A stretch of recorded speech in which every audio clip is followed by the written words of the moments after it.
We can probably say that not many people have even an inkling of what this silence of the soul means.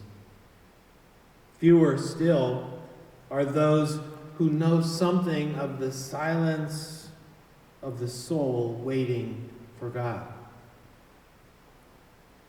It's like yoked to this day's work, people hardly have time to catch their breath before their responsibilities and then move on to their entertainment, seizing them and sucking whatever energy is left from our work. No wonder that left alone, people are barely able to attend to their own physical needs, their families, their primary responsibilities, and yet our entire being thirsts for solitude, for silence, since ultimately we have all at one time or another stumbled into this experience of silence and how it heals us. It's like the balm of Gilead. My soul is silent before God. Like an infant nursed, becomes calm at its mother's breast and finds all its wishes fulfilled. Like a young boy or a young girl, speechless as they gaze upon their hero or their idol as a singer or an athlete. Like a crying child that yearns for its mother to lay her gentle hand upon its brow. Like a man or a woman calmed by the gaze of their beloved. Like all of us who are silenced in reverence and awe at the heart of nature under the starry heavens. Just so should the soul be calmed from all the restlessness and the chaos and our haste before the eyes of God. Here, it should quench its thirst. Here, it should cast off its burdens and troubles, becoming free and calm, beholding God. My soul is silent before God. Becoming silent means genuinely not being able to say that much. It means feeling almost like you're the alien and God is the being worth taking in every aspect of, and allowing him to lay a finger to silence our lips. Being silent means to behold the one we yearn for.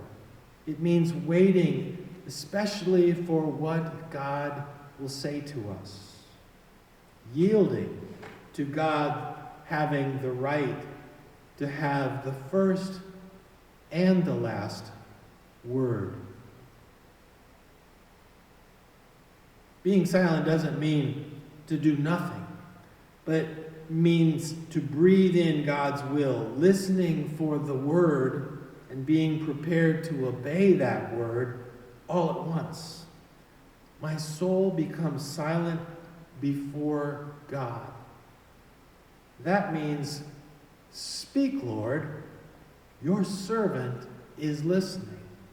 I was going to preach on this second Sunday after beginning the theme of the Word of God on another aspect of that same theme. And then it occurred to me when I came across this song, a God moment, and I considered, what are the odds in all of our days that we can even hear the Word of God? My soul becomes silent before God who helps me. God has an answer for every distress of our soul, and this answer is always one and the same, regardless of who receives it. To you, who rescued from frenzy and the commotion of daily life, to you, a sick person coming to God in misery, to you grieving the death of a loved one, to you burdened by guilt, to you, child or youth, seeking affirmation and assurance, God speaks the enticing words, I love you. And then tarry just a moment and experience the burning fire of God's love in those moments.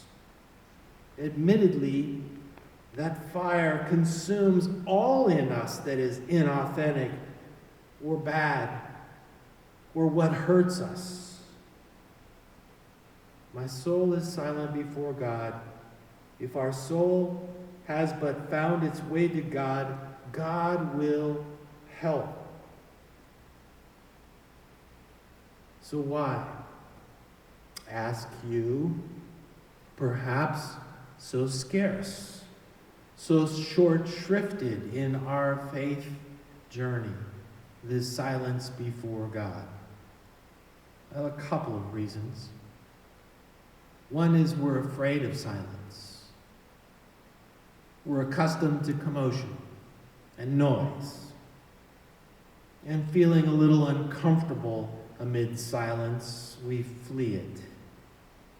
We race to another activity, another stimulus. And we're not only afraid of silence, but we're afraid of ourselves, afraid of discovering and unmasking ourselves.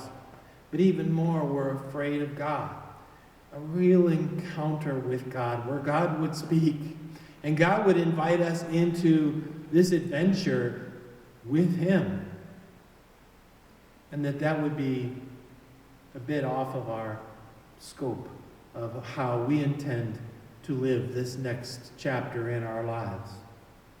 That God might draw us into a partnership with him.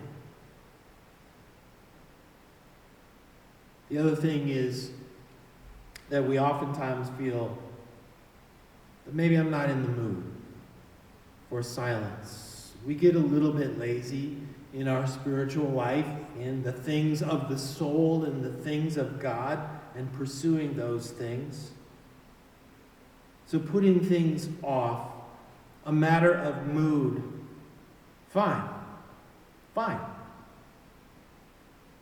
Let our spiritual life be a matter of mood. But God is not a being, a matter of the mood. God is there even when we're not in the mood. A painter who paints only when in the mood will never get very far. And in our spiritual life, like in the arts, like in the science, times of high tension alternate with times of work and practice.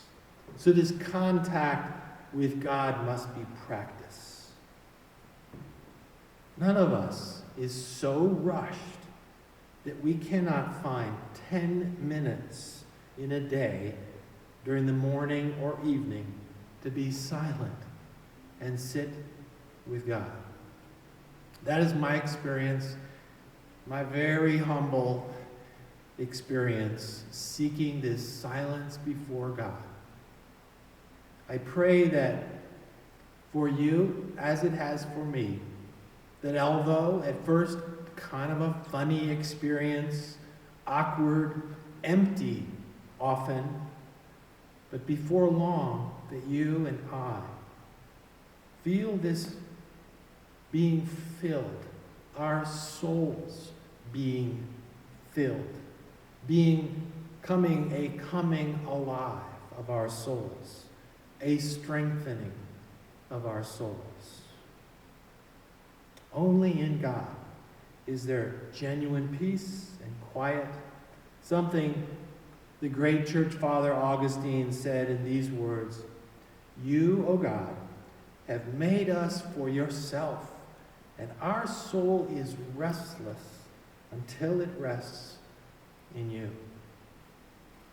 Rock of Ages, cleft for me, even for if it's just 10 minutes, let me hide myself in thee. I pray for you and for me as we find that silence in special moments with God.